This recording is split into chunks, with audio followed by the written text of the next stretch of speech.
Nous allons maintenant passer au professeur Zacchetti, qui, donc je me permets de vous présenter d'abord, enfin on n'a pas à le présenter bien sûr, grand spécialiste du bouddhisme chinois de la première époque.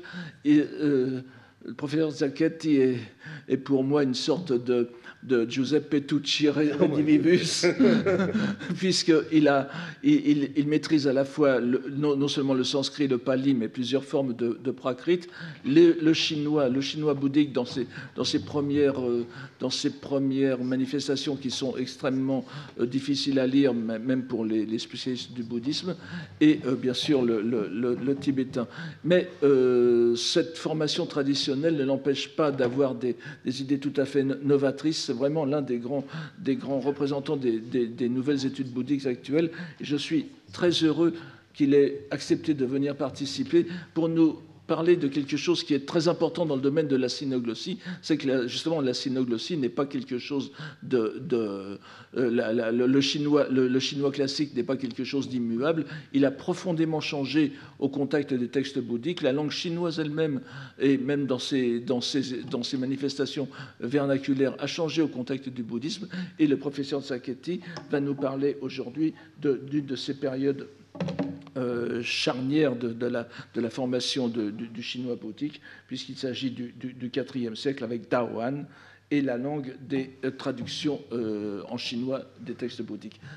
Thank you, Professor Robert, for your kind invitation, also these very kind words that somehow prepared my initial apologies, because in a sense, when I saw the program of this conference, I realized that my own presentation, the title I had submitted to Professor Robert was actually not quite in line with the topic. But I'll try my best to present things from an angle that maybe might have an interest for the colleagues present here today. In many ways, so I work on Chinese Buddhist translations. That's my main research areas. Here is just this is a sentence I quite like, just a presentation to give you a kind of quick overview of the field. And in many ways, the Chinese Buddhist canon, which collects this corpus of translations, I think can say lies at the heart of the phenomenon which is being discussed in this workshop.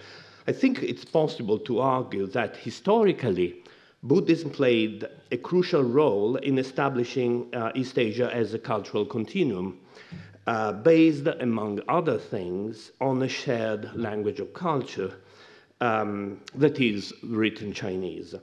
And yet, this imposing scriptural collection is not without problems and even some paradoxes. And here are some that just came to mind. First of all, we have here one of the largest corpora of translated texts produced in the pre-modern world, and yet is a corpus of translations without real originals, because what we actually have when we compare Chinese Buddhist translations with Indian counterparts are parallels, not really originals in a specific way. This is due to the particular dynamics of historical development of Buddhist texts in India. Another paradox, which I think is closer to the topic of this symposium, and I'm just raising an issue, I don't have an answer for this, but I'm just proposing. As is well known, Buddhism embraced from an early day translation as a key method for spreading its message. It was, as, for example, Richard Solomon said, it became from a very early period, perhaps even from the beginning, a religion of translation. So Chinese translations are just one of the most significant manifestations of a process which actually started much, much earlier in India. From an earlier period, we know Buddhists allowed the use of different vernaculars. So as the Buddha's teaching moved around in the Indian subcontinent, was rendered into local vernacular. So we can look at Chinese Buddhist translations as you know, a kind of extreme manifestation of a much broader cultural approach, which is characteristic of Buddhism as a whole. And yet, so while the Chinese canon itself is the result of this enormous translation work, when Chinese Buddhist texts were introduced into some neighboring cultural areas, especially in East Asia, they were no longer translated into the local vernaculars. So this is an interesting phenomenon. It didn't always happen. It didn't, you know, it wasn't always that it happened in this way, because, for example, in other areas, Xixia, for example, also in Sogdian, we do have corpora of texts translated from Chinese versions. But East Asia, which is relevant here, well, that we have an interesting phenomenon. The language of translations is no longer translatable. And so Chinese, Buddhist Chinese, in a sense, became a sort of secondary original, or was canonized as an original sacred language, which is a very interesting phenomenon, and it has also parallels elsewhere. Why? That would be interesting also to discuss, maybe in the context of this symposium. There is also another paradox that I would like to bring to your attention, which I think is also related to the point I've just made. And the paradox is, sorry, this is to give you, meanwhile, as I speak, a sense of very, very rough outline. I wouldn't even subscribe entirely to this, but just to give you a sense of what we are talking about. Now, another paradox, which is related to the point that I've just made, that is the specific language used to produce these Chinese Buddhist translations. So the paradox is this, in a sense. It raises a question. And I really became aware of this, fully aware, when I encountered the work of Matteo Ricci. Now, what's the relationship? Well, there is no relationship, but in a sense, Matteo Ricci and his fellows, Catholic missionaries active at the end of the Ming, they were facing parallel problems to those that were, you know, the early, in a much earlier period, Buddhist pilgrims had to deal with. And the problem of how to introduce new ideas, a new creed into the Chinese cultural world. So I think what one would do in that context would be to use classical Chinese, to try and write and use classical Chinese as a mean to, as a way to transmit one's text, especially if the target is, or one of the aim is to be received within the broader Chinese cultural context. Here is a text that for me was really inspirational. Now it's become a set piece of whenever I give a presentation on Chinese Buddhist translation, I tend to start from this. Okay, so this is a quotation from the beginning of one of Matteo Ricci's work. I'll give a translation later, but I would say if you look at this looks pretty much like a text composed in Chinese. Whether it's good Chinese, to me looks good. I'm not sufficiently proficient in classical Chinese to say whether this is really good. It looks like a piece of Chinese prose. Actually, this is a translation. It was discovered later. Is a sort of translation. It's not a very literal. Occasionally it's quite literal. For example, the first sentence is a relatively literal translation from a very important book, Greek philosophical book, the Handbook or Enchiridion of Epictetus. Now, this is an interesting, why do I find this relevant for understanding Chinese Buddhist translation? Because precisely here is a model, is a language which is perfectly efficient for producing a sophisticated translations into Chinese. Here is my translation of Ricci's version. You can compare, this is translation from the Greek. More or less, I mean, we could comment at length, but there are passages which are aligned. Now, the interesting thing is that to the best of my knowledge, in the massive Buddhist canon, there is no one single text that's really translated in the way that Ricci translated, paraphrased, but also translated Epictetus' work. Now, this raises an interesting question. We don't find, so Ricci's work was not designed to look like a translation. It's a translation, but it was so well disguised that it was only discovered after many years. On the other hand, and this is the point that I think it's important to make, Chinese Buddhist translations are designed to look like translations. This is an important point. They are never, so the idea that this should be presented as something which was immediately, digestible from a Chinese audience, that's never crossed the minds of any Chinese Buddhist translators known to me. Now, this is an interesting point because we, in a sense, brings to light, to the surface, or raises issues about what these people were really trying to do, what game they were playing. And also, I think it counters certain easy narratives about Chinese Buddhist texts coming to China and trying to be presented as Taoist texts and things like that. Well, that actually doesn't quite work on the basis of my experience and just looking at the language of the text. So what the Buddhists tried to do, they would have certainly felt that translated like Ricci did would have been a bit too wen or refined or artificial, if you want. So as a matter of fact, they never used Wenyan, let's say literary Chinese, as the language for translations. They were perfectly masterful in the use of Wenyan for writing other kinds of texts. For example, commentaries, historiographical works, and so on and so forth. But when they were playing the game of translating the teachings of Buddhism into Chinese, they never used this language, which one might think this is the natural language to use when you introduce something in the broader cultural context. So there is an interesting issue here, perhaps even a paradox.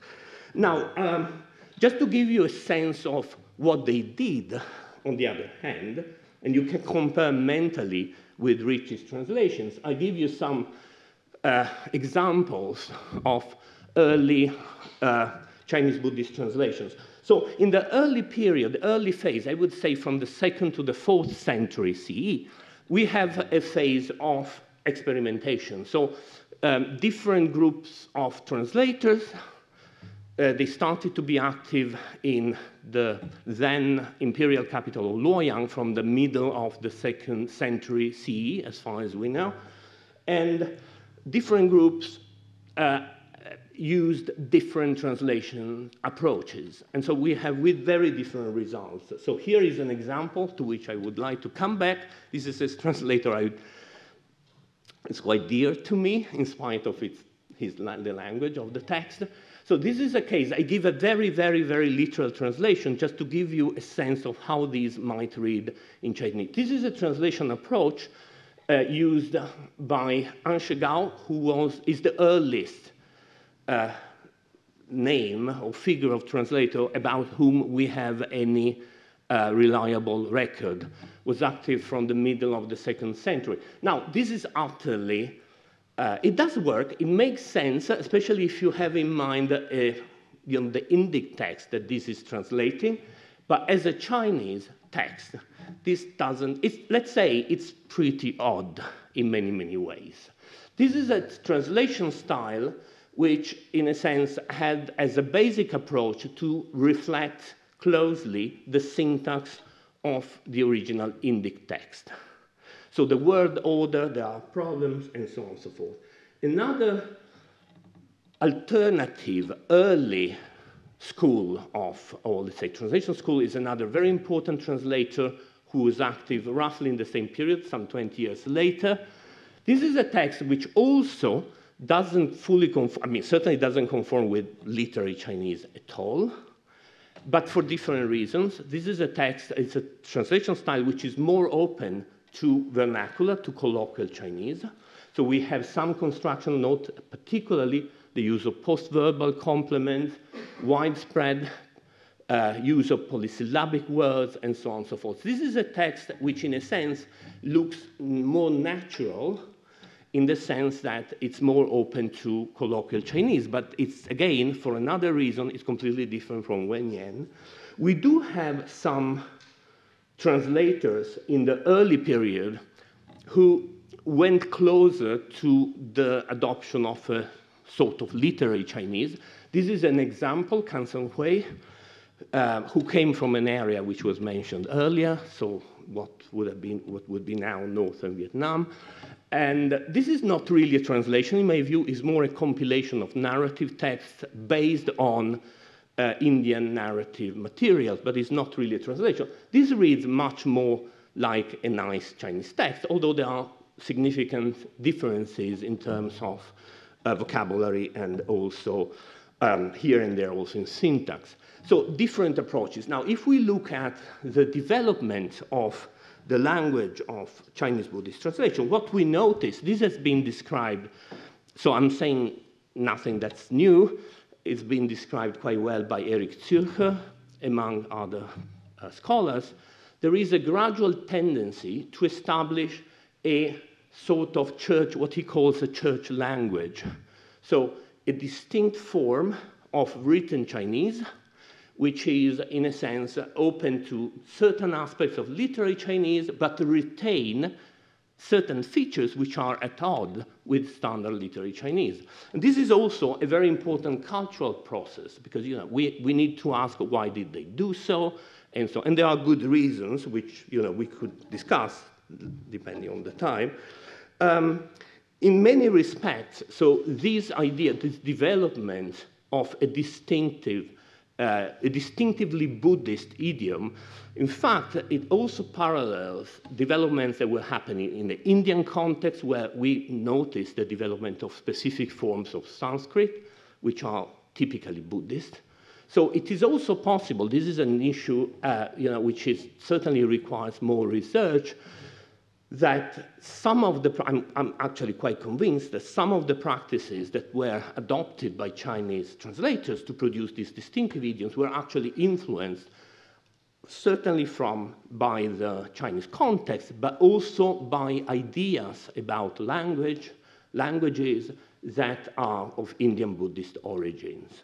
So it's a complex cultural phenomenon, but the point is that towards the 4th century, 4th, 5th century, at the turn of the 4th and to the 5th century, we have a gradual formation of a stable, distinct, artificial, of course, these are all artificial languages in a sense, but we witness the formation of a specific idiom for translating Buddhist text into Chinese.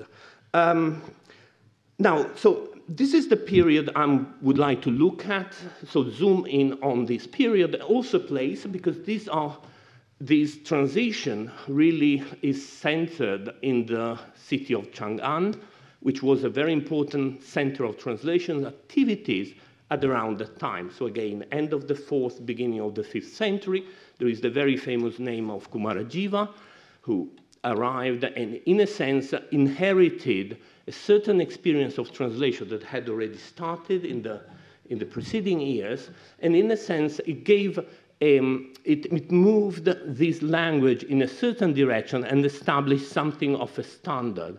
So, in fact, we can clearly see that this idiom that took shape at the time was very, very influential on all subsequent translations. Now, what I would like to do is to look at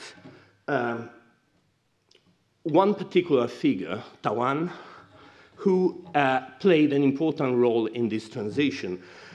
Dao'an is an extremely important figure in the history of early Chinese Buddhism, active in various areas, reformer of the monastic order, the father of Buddhist bibliography, I mean the bibliographical science that's so important in China, but also specifically for Buddhists. So in a sense, the establishment of a real Buddhist canon owes an awful lot to this figure. He was also, in his late years, when he was taken as a kind of high-ranking captive to Chang'an in 379, he was active as an organizer of translation work, and also something of a theorist. So he's quite well known for having proposed these Wu Shi Pen San Bu Yi. This is apparently guidelines for translation activities. These are present in a preface. There is a sizable corpus, body of prefaces by Dao'an that survives. Most of his works have disappeared, but there is a substantial corpus of prefaces that have survived. In one of these prefaces, Dao'an articulates these guidelines, 8 points. Now, it is extremely difficult, in fact, to understand even what they mean. There are great problems. There is quite a literature on these supposed guidelines, so we don't really know often what they mean, let alone how they were applied, if they were applied in practical terms, as some sources do suggest. So what I would like to do, actually, is to focus on one of these points, the second. This is the quotation with my translation. There are several translations available. This is a kind of provisional translation I put together recently.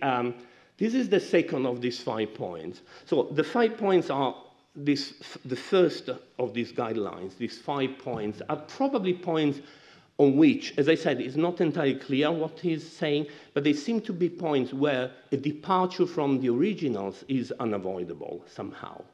There is a certain loss, this shiben, a loss with respect to the originals that somehow Dao'an seems to consider unavoidable. This is due to different word order, and this is the second point. This is interesting, and I would like to focus on it because the language he's using here, zhi and wen, these 2 words. So the second point, foreign canonical texts give precedence to what is natural. I mean, my translation, I know, are all questionable, but yeah, zhi, what is rough is not artificial, is not polished, whereas Qin people, let's say Chinese, like what is refined. And when translating to Chinese, one has to adapt this rough, natural, which is the nature of the originals, have to adapt to the taste of the audience. Now, if we look at the whole of Dao'an's surviving corpus, so there are a sizable body of prefaces, and also commentary, as I will show, we see that he used these pair of terms, zhi wen, which are also used by other authors. So these are pretty much part of early Chinese Buddhist discourse on translations. So quite apart from this specific articulation in the context of these 5 points, this is an established pair of notions in early Chinese Buddhist discourse on the problems of translating text. But Dao'an uses it very, very systematically. I've noticed at least 6, 7, 8 occurrences of this pair in the body of his prefaces. And actually, in this, so taking all his works together, we are in a better position to understand, I think, what he was really trying to say. Here is an example. This is a preface, as most of his early prefaces, and I would say almost all of early Chinese Buddhist prefaces are prefaces to commentaries, not directly to the text, to the translation. So this is a commentary, it's a preface to a particular commentary by Dao'an where he compared 2 different versions of an Indian scripture, more or less, or let's say of parallel versions of an Indian scriptures. He compared, and here he looks at the work of one very important, Zhu Fahu, also known as Dharmaraja, one of the most important early Chinese translators active in the 3rd century.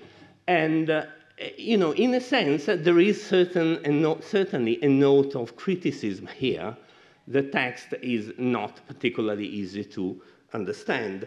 This is interesting because actually we can clearly see that certain translators who are labeled or whose work is labeled as being let's say excessively natural and unrefined, or so on and so forth.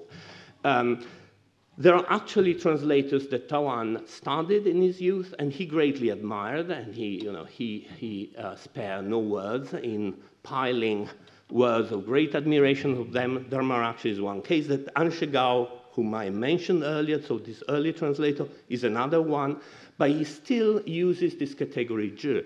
And this is an interesting category because, as we can see, the use of zhi, especially in, well, we can see this clearly in this formulation, is not really referred to the translation or the translators. It's actually used to, I wouldn't say criticize, but it's a very interesting passage, actually, when you think of all the implications. This is actually used to refer to the intrinsic nature of the language of the originals.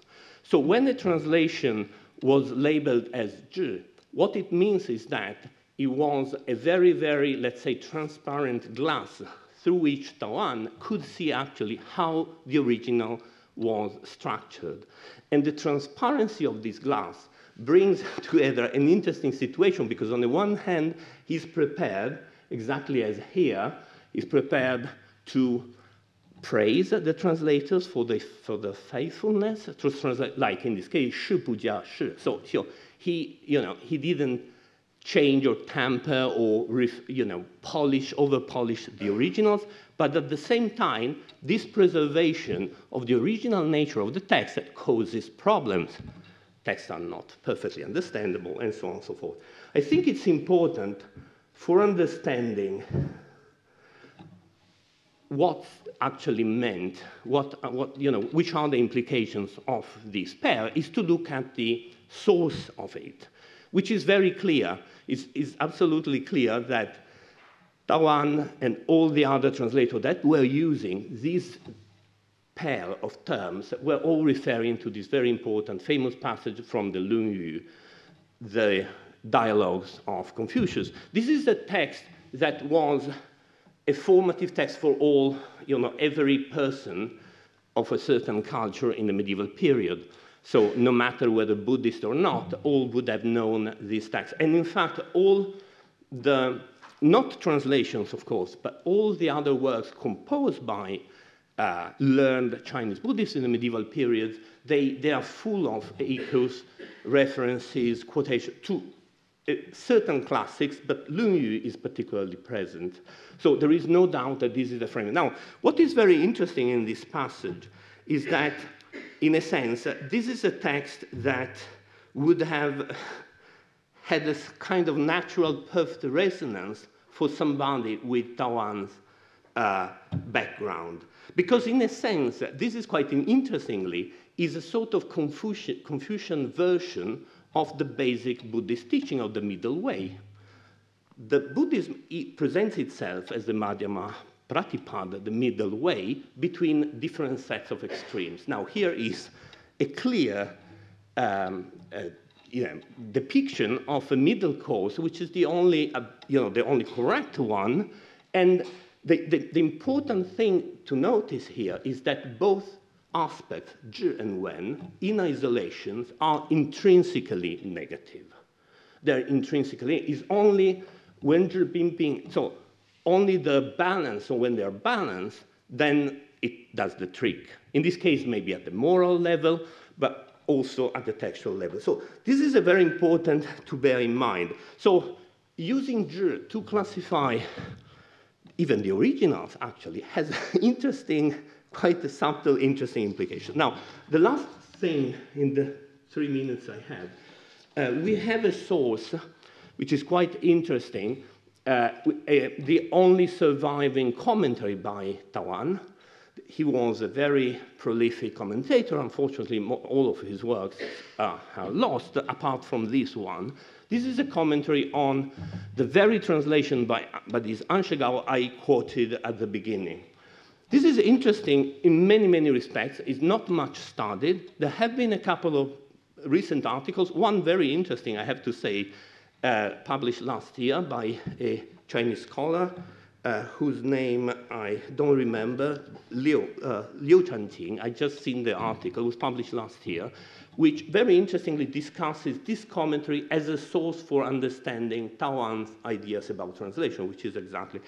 Now, this is important from my point of view because we can see in this comment, through this comment, how somebody like Dao'an was actually reading a Zhi text, a Zhi sort of translation.